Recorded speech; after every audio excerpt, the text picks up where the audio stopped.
Supreme court সচিবালয় অধ্যাদেশ 2025 এটি একটি দীর্ঘ প্রতীক্ষিত আইন। বাংলাদেশ স্বাধীন হওয়ার পর থেকেই স্বাধীন বিচার ব্যবস্থা প্রতিষ্ঠার একটা অন্যতম শর্ত ছিল যে একটা স্বাধীন সুপ্রিম কোর্টের অধীনে স্বাধীন সচিবালয়ের যদি না থাকে তাহলে অধস্তন আদালতের বিচারকদের নিয়ন্ত্রণ, তাদের বদলি, তাদের শৃঙ্খলা রক্ষা, এই সব কিছু স্বাধীনভাবে করা সুপ্রিম কোর্টের পক্ষে সম্ভব ছিল না। বিশেষ করে সুপ্রিম কোর্টের যদি আর্থিক স্বাধীনতা না থাকে তাহলে নিম্ন আদালতের বিচারকদের উপরে সুপ্রিম কোর্টের যে কন্ট্রোল থাকার কথা সেটা কিন্তু কখনোই সম্ভব হচ্ছিল না।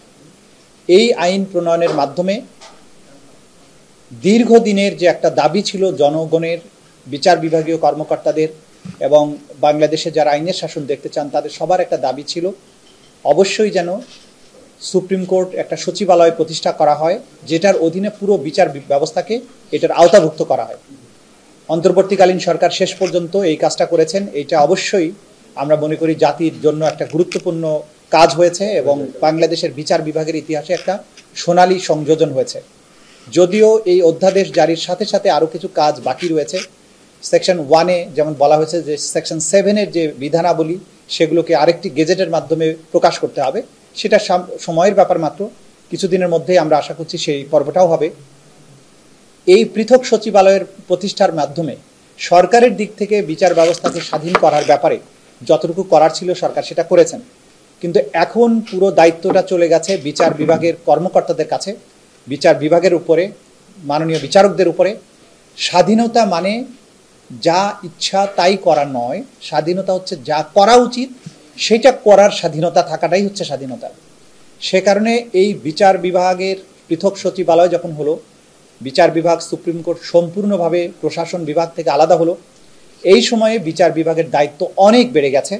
এখন বিচারকদেরকে মনে রাখতে হবে যে জাতির একটা গুরুত্বপূর্ণ জায়গায় তারা যে দায়িত্বটা পালন করছেন সেটা যাতে সবসময় জনগণের প্রত্যাশা পূরণ করতে পারে, ন্যায় বিচারের সকল স্ট্যান্ডার্ড মেনটেন করতে পারে এবং জাতি যাতে ন্যায় বিচার প্রাপ্তির তাদের যে অধিকার সেটা যাতে সঠিকভাবে পায়।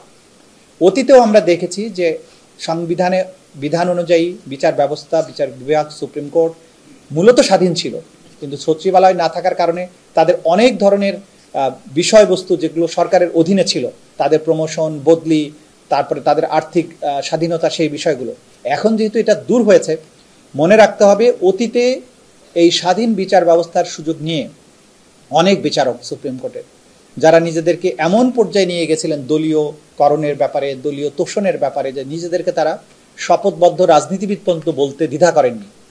এই ধরনের বিচারকের কোনো স্থান বাংলাদেশে আর থাকবে না এবং স্বাধীন বিচার ব্যবস্থা প্রতিষ্ঠা হওয়ার পরে, সচিবালয় প্রতিষ্ঠা হওয়ার পরে আমরা আশা করব বিচার বিভাগে সেই সমস্ত মাননীয় বিচারকরাই আসবেন যারা নিজেকে সবসময় বিবেক এবং সংবিধান এবং আইনের দ্বারাই, আইনের কাছেই জবাবদিহি মনে করবেন, অন্য কারো কাছে, রাষ্ট্রের বিভিন্ন অর্গান, রাজনীতিবিদ, প্রধানমন্ত্রী, প্রশাসনের কর্তা ব্যক্তি, নিজের প্রিয়জন, এগুলো কারো কাছে তিনি দায়বদ্ধ থাকবেন না। তিনি শুধুমাত্র আইন, সংবিধান এবং বিবেকের কাছে দায়বদ্ধ থাকবেন। এমন একটি বিচারালয় প্রতিষ্ঠিত হবে এবং ওই ধরনের বিচারক যারা অতীতে বাংলাদেশের বিচারাঙ্গনকে কলঙ্কিত করেছেন, এইরকম কোনো বিচারক এখানে আর আসবেন না। এইরকম একটা সুদিন দেখার প্রত্যাশা আমার মধ্যে আছে, নাগরিক হিসাবে আছে, একজন আইনজীবী হিসাবে আছে। আমি মনে করি যে এটা জাতির ইতিহাসে একটা স্বর্ণালী সংযোজন হয়েছে।